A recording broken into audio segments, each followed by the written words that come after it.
विजय माल्या एक इतना धोखेबाज इंसान जिसने अपने अय्याशी के लिए बड़ी बड़ी फिल्म एक्ट्रेस, एयर होस्टेज और खुद के घर की कामवालियों तक को नहीं छोड़ा। आपको जानकर हैरानी होगी कि विजय माल्या ने इन अलग अलग 5 लड़कियों से शादी की है। इनके अय्याशी का आलम ऐसा था कि शिल्पा शेट्टी और प्रीति जिंटा जैसी एक्ट्रेस भी इनके साथ रहती थी। एक प्ले बॉय बिलियनर जिसने कभी अपनी रईसी को दुनिया से नहीं छिपाया, आज खुद भारत की सरकार और लॉ एनफोर्समेंट एजेंसी से छुपकर विदेश में जा बसा है। एक समय था जब विजय माल्या को लोग भारत का डोनाल्ड ट्रंप कहा करते थे, लेकिन आज यहाँ का हर आदमी उसे एक चोर, ठग और लुटेरे के रूप में जानता है। इससे लड़कियां ऐसे चिपकी मानो जैसे मधुमक्खियां शहद से, और वो भी गुड़ की तरह बनकर मधुमक्खियों की तरह लड़कियों को अपने ऊपर मंडराने के लाखों रुपए दे देता, और जो लड़की उसकी आदत में शुमार हो जाती वो उसकी जिंदगी बना देता। इसकी अय्याशी देखकर उस दौर में रहे भारतीय गवर्नर रघुराम राजन ने भी कहा था, ये कोई बिजनेसमैन नहीं बल्कि बिजनेसमैन का चेहरा लिए एक नंबर का अय्याश है, जिसने भारतीय सरकार को मोटा चूना लगाया।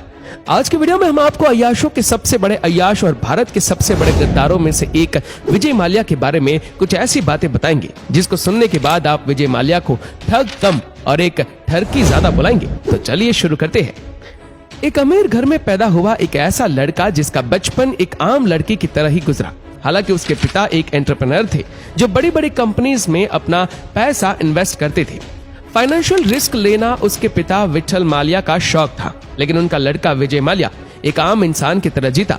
वो कॉलेज भी साइकिल से जाता, लेकिन वो कहते हैं ना कि मौसम बदलते और मूड बदलते देर नहीं लगती। विजय माल्या के मूड को बदलने में भी देर नहीं लगी और देखते ही देखते एक साधारण से लड़के को प्लेबॉय बनने का शौक चढ़ गया। लेकिन इसी बीच उसके पिता विठल माल्या की हार्ट अटैक से मौत हो गई और वह अपने पीछे अपने इकलौते बेटे विजय माल्या के लिए बेशुमार दौलत छोड़ गए, जिसमें से उनकी सबसे नामी कंपनी यूनाइटेड बेवरेजेस ग्रुप थे।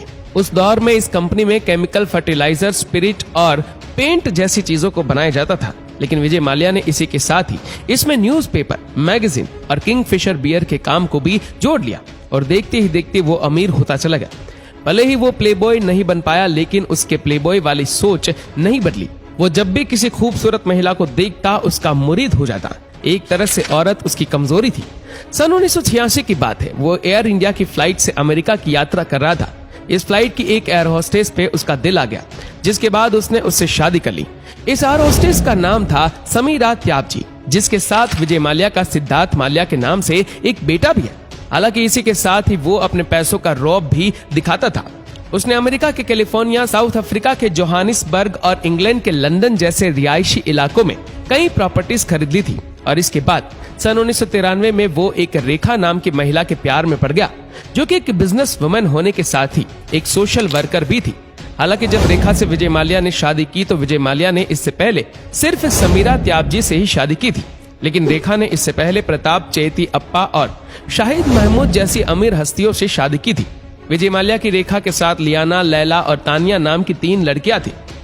विजय माल्या का ये वो दौर था जब उसे भारत के सबसे तेज तर्रार बिजनेस टाइकून में से एक माना जाता था। हालांकि इसी के साथ ही उसे अपने रंगीन मिजाजी के लिए भी जाना जाता था। वो एक तरफ करोड़ों रुपए कमाता, वहीं दूसरी तरफ अपने विला में पार्टियां करता, अपने मेहमानों को महंगी शराब पिलाता, विदेशों से गर्ल्स को बुलाता और हर वक्त विदेशी लड़कियों से घिरे रहना धीरे धीरे उसकी आदत में शुमार हो गया था। इसके अलावा उसका एक और चेहरा भी था। वो बेंगलुरु के जिस भी फेमस मंदिर में जाता तो बिना चप्पल के ही जाता। उसने कई तीर्थ यात्राएं भी की। इसके अलावा वह सुर्खियों में तब आया जब उसने लंदन में टीपू सुल्तान की एक तलवार के लिए रिकॉर्ड तोड़ बोली लगाई। इसके बाद उसने न्यूयॉर्क में महात्मा गांधी से जुड़ी कुछ यादगार चीजों के लिए भी रिकॉर्ड बोली लगाई। ये सब करके वो लोगों की सहानुभूति लेना चाहता था।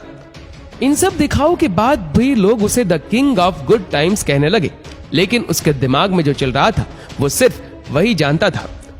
वो इससे भी ज्यादा बुलंदियां छूना चाहता था और उसकी किस्मत भी शायद उससे यही करवाना चाहती थी। लेकिन इसी बीच उसको कई विदेशी गर्ल्स के साथ एंजॉय करते हुए मीडिया ने सपोर्ट कर लिया, जिसके बाद लोगों की सोच उसके प्रति थोड़ी बदलने लगी। लेकिन उसने इसका दिमाग भी लगा लिया। वो कहते हैं ना दोस्तों, जब पैसा आ जाए तो दिमाग भी खुद ब खुद दौड़ने लग जाता है। ऐसा ही माल्या का दिमाग भी दौड़ा और उसने इंडियन एम्प्रेस नाम की एक याट खरीद ली। इस याट की फैसिलिटी का अंदाजा आप इसी बात से लगा सकते हैं कि पहले ये याट कतर की रॉयल फैमिली के पास थी। इस याट को माल्या ने सिर्फ अपनी प्लेबॉय की छवि को छुपाने के लिए खरीदा था। इसको माल्या ने खास तौर पर अपनी रंगरेलियों को देखते हुए बनवाया था। इसमें उसने steam room, massage facility, gym, cinema hall और कई ऐसे रूम्स बनवाए थे जिनकी वॉल पर कई अतरंगी लड़कियों के पोस्टर छपे हुए थे। इस यार्ड में उसे सिर्फ दो ही चीजें दिखती, पहला एक खुला खूबसूरत नीला समुद्र और दूसरा विदेशी सुंदर लड़कियां जो उसके साथ हफ्तों तक इसी यार्ड पर रहती। बताया जाता है कि ये फॉरेनर गर्ल्स कोई ऐसी वैसी गर्ल्स नहीं होती थी, बल्कि ये विदेशी मॉडल्स होती थी जिनको ये यार्ड के बाद सीधा माल्या के कैलेंडर में एंट्री मिलती थी। आलम तो ये था कि माल्या के कैलेंडर में जगह बनाने के लिए लड़कियां तरसती थी और इस कैलेंडर में सिर्फ उन्हीं ब्यूटीफुल गर्ल्स को जगह मिलती थी जो माल्या को उसके यार्ड में खुश कर देती थी। अब आप सोच रहे हैं कि सिर्फ विदेशी लड़कियां ही माल्या की आदत में शुमार थी, तो आप गलत हैं। कई बॉलीवुड हीरोइंस भी विजय माल्या को टाइम दे चुकी है। जिनके साथ विजय माल्या ने क्या किया है, कैसे किया है, वो तो आप टीवी पे देख ही चुके हैं। लेकिन इसके अलावा भी माल्या का दूसरी तरफ फोकस पैसे कमाने पे भी था। माल्या ने 2005 में अपने बेटे सिद्धार्थ माल्या के 18वें जन्मदिन पर किंगफिशर एयरलाइंस की शुरुआत की और देखते ही देखते उसने 2007 में आईपीएल में टीम भी खरीद ली। लेकिन इतनी अय्याशी करने के बाद माल्या का बुरा वक्त पहली बार 2007 से ही शुरू हुआ, जब इसने एयर डेक्कन से 550 करोड़ की डील की।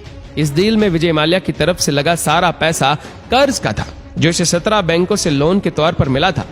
एक तरह से यह डील विजय माल्या के लिए घाटे का सौदा रही। इसके बाद 2008 और 2009 में माल्या को इससे भी ज्यादा नुकसान हुआ।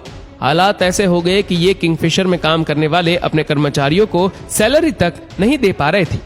उसके बाद इसने आईडीबीआई बैंक से 861 करोड़ के लोन के लिए ये बोलकर आवेदन किया कि वो अपने कर्मचारियों की सैलरी देना चाहता है, साथ ही एयर डेक्कन में हुए नुकसान की भरपाई कर उसके काम को फिर से कंटिन्यू करना चाहता है। इस टाइम तक माल्या का दिवाला निकल चुका था और हालात ये हो चुकी थी कि उसे कोई भी बैंक लोन नहीं दे रहा था, जिसके बाद उसने बैंक ऑफिसर्स को 16 करोड़ की रिश्वत देकर 861 करोड़ का लोन आईडीबीआई बैंक से पास करवाया। और अंदर की बात तो ये है कि इन 861 करोड़ रुपए को उसने ना ही एयर डेक्कन के नुकसान की भरपाई में लगाया और ना ही अपने कर्मचारियों को सैलरी के रूप में दिया। इन पैसों को सीधा उसने अपने यूरोप के अलग अलग बैंक अकाउंट्स में पहुंचा दिया, जहां इन पैसों से उसने F1 रेस करवाई। इसके बाद हद तो तब हो गई जब 2010 में राज्यसभा का सदस्य बनकर संसद में बैठने लगा, जिसके बाद उस समय के प्रधानमंत्री मनमोहन सिंह ने बैंकों को ये भरोसा दिलवाया कि वह उनका पैसा नहीं डूबने देंगे। जिसके बाद सरकार और आरबीआई के कहने पर स्टेट बैंक के नेतृत्व में 17 सरकारी बैंकों ने माल्या को दिए गए लोन चुकाने की शर्तों और उसके शेड्यूल में बदलाव कर दिया। इसके बाद माल्या ने अपने किंगफिशर प्लान को 4000 करोड़ का बताकर गिरवी रखा। तब से आज तक कर्ज वसूली की प्रक्रिया चल रही है, लेकिन कहीं से भी बैंकों को उनका पैसा मिलता हुआ नहीं दिख रहा।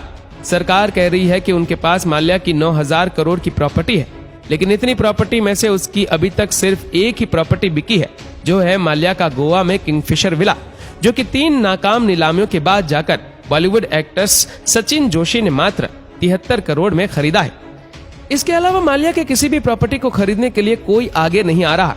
बताया जाता है कि इतने कर्ज में डूबने के बाद भी ना तो उसकी ठाठ कम हुई है, ना ही उसकी अय्याशी भरी जिंदगी में कोई कमी आई है।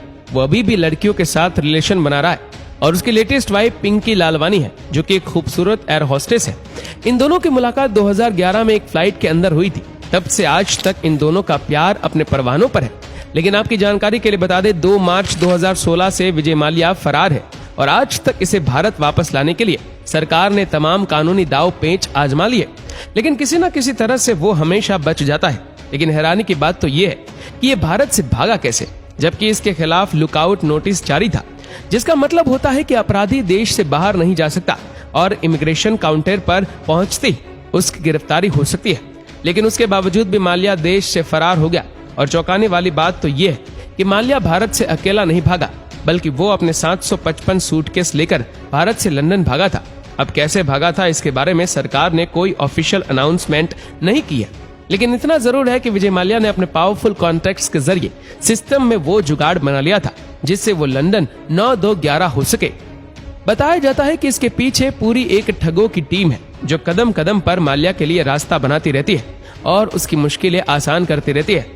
माल्या और माल्या की ठगों की टीम ने न सिर्फ भारतीय सरकार को चुना लगाया है, बल्कि इस समय वो इंग्लैंड की सरकार को भी चुना लगा रहा है। बताया जाता है कि जब इंग्लैंड की अदालत माल्या को इंडिया भेजने की प्रक्रिया शुरू करती है, तो उसके वकील भारतीय जेलों की दुर्दशा का बखान कर देते हैं और बोलते हैं कि माल्या की जान को इंडिया में खतरा है।